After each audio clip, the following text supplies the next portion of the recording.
position again, sir? Dr. Mark Smith, principal of Munro College. What amount of damage have you gotten in this hurricane? The school sustained significant damage, and we are, of course, one in over 600 schools that are reeling from the after effects of the passage of Hurricane Melissa. However, despite the devastation, we've lost several roofs, including our PC building and our junior IT lab and a part of our Coke building, and I can go on, our guidance counseling department. Several other buildings have been adversely affected, 8 in total, but it pales in comparison to the devastation we faced on the Beryl. And so while it is significant and we need as much help as possible, we have just been in dialogue with our infrastructure chair, and he put the figure at the estimate that we're working on coming out from the QS is somewhere in the region of $90 million worth of repairs and replacement of items that would be necessary. We would have lost from everything from water tanks to electrical equipment, despite our best attempts to provide that support in protecting those items. We have roughly 8% of our electrical lines are down. We have been bringing in contractors, been working alongside our Old Boys Association. I want to especially thank Mr. Victor Tomlinson and the team for their interest in rallying support. I make an appeal to our Old Boys, wherever they are in the world, that Munro College needs you once again. And I know there was a lot of support last year, but this year, while the damage is not as strong, is not as great, I should say, it is, of course, significant. And as a result of that, we'll not be able to open school in the regular manner. However, come the 17th, which is on Monday, we're expecting that we'll have a phased reopening over the next few weeks as we try to return our students. We have been patching up the campus as best as we can with the limited resources that we presently possess. And we're hoping to have our grade 13s, 12 and grade 11s in. So we'll have our 6th formers and our 5th formers in on Monday, and the idea is that we'll be focused on these exam students, and shortly after, the following week, we're expecting to bring in our 4th formers, and the plan is, if everything works efficiently, is that we'll be able to bring in a group every single year, but it's very important. So you're saying you're doing something for other schools too?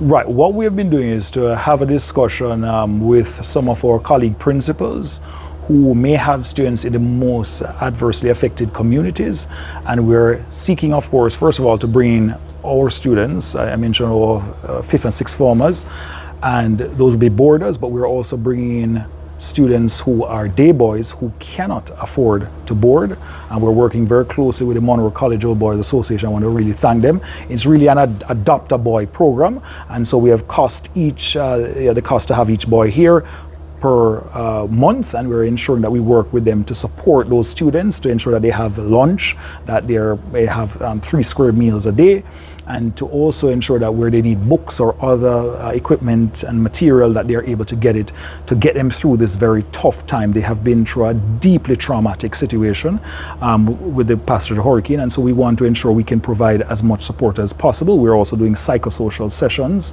with those students. Our guidance counselors have been on the ground. They've been traveling into various communities to identify the need, to make their assessments, to report back.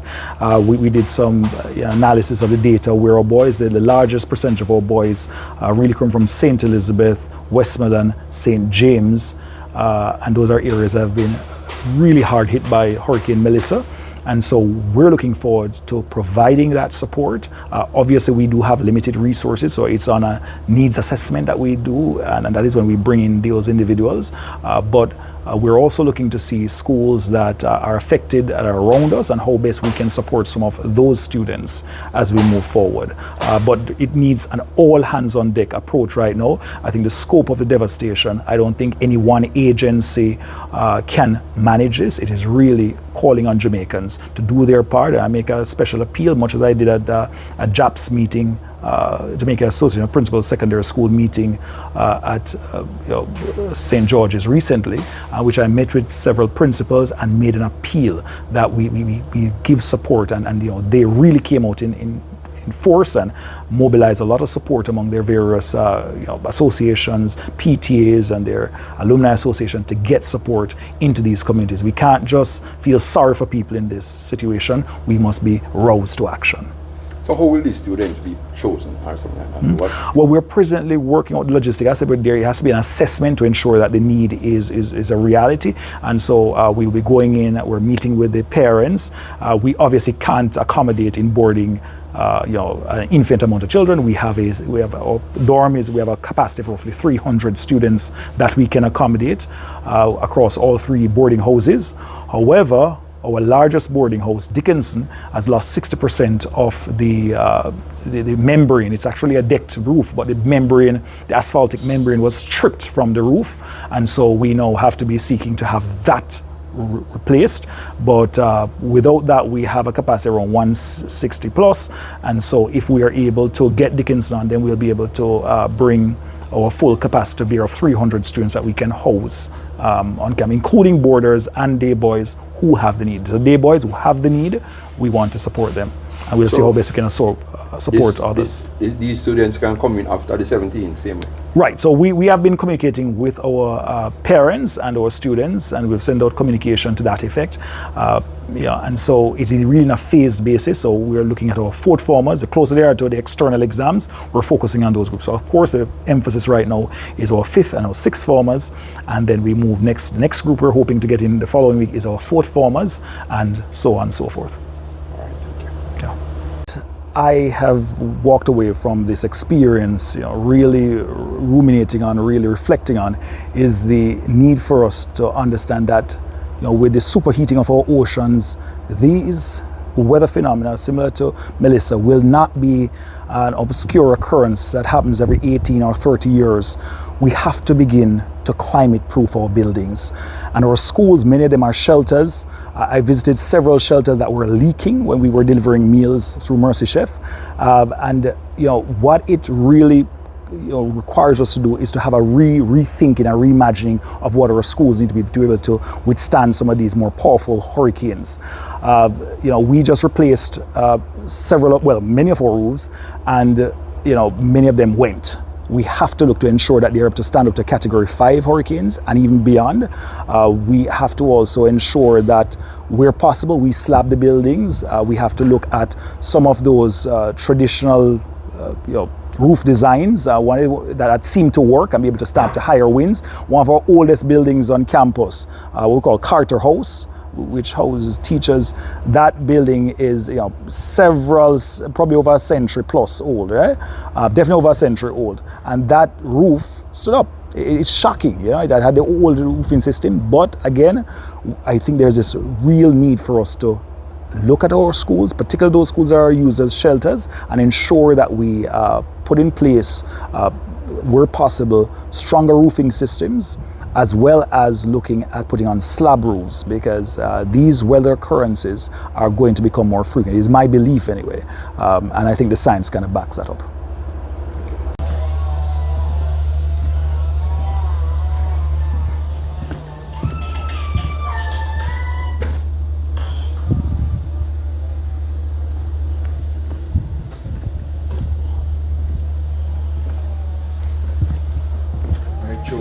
Right through the rocky road.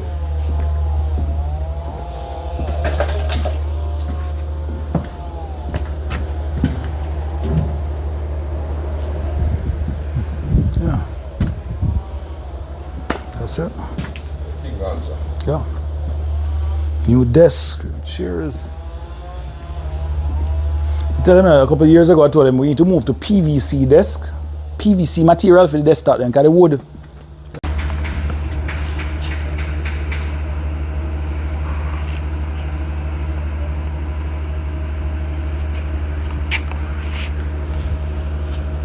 Lost solar and everything from there.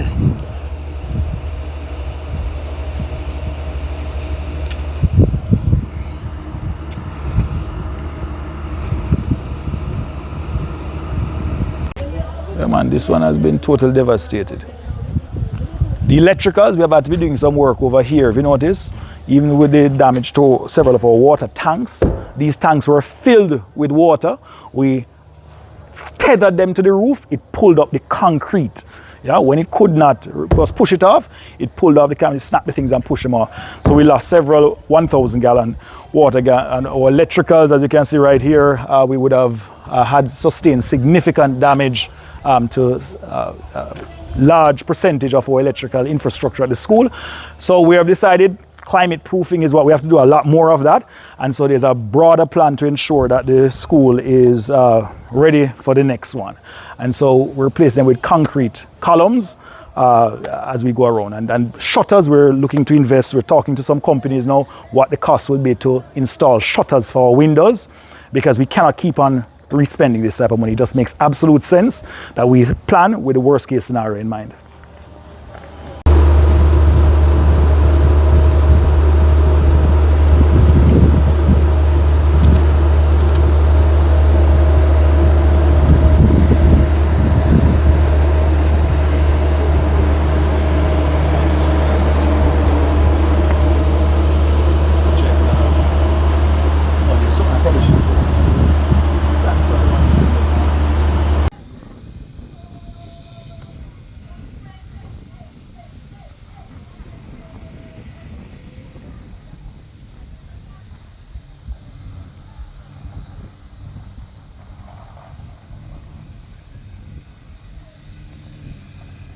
Yeah.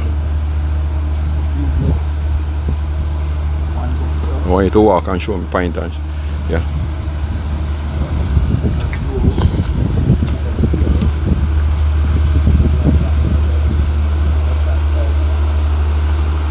So you lost the whole roof of that? Yeah, the entire roof of it, and it was so violent, yeah, that what happened is that when they could not remove like the hurricane straps and so, you know, it pulled the entire roof out where the concrete was and it was ripped out. Of course, it was an extremely violent storm, and of course, the first Category 5 the other would have experienced, and this is testament because this roof was just replaced.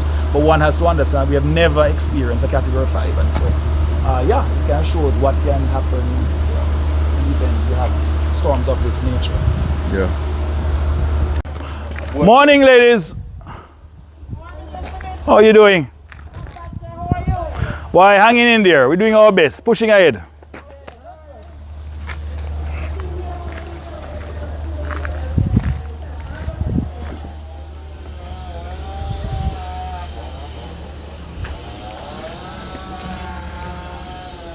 Yeah. You see along here, devastation and damage.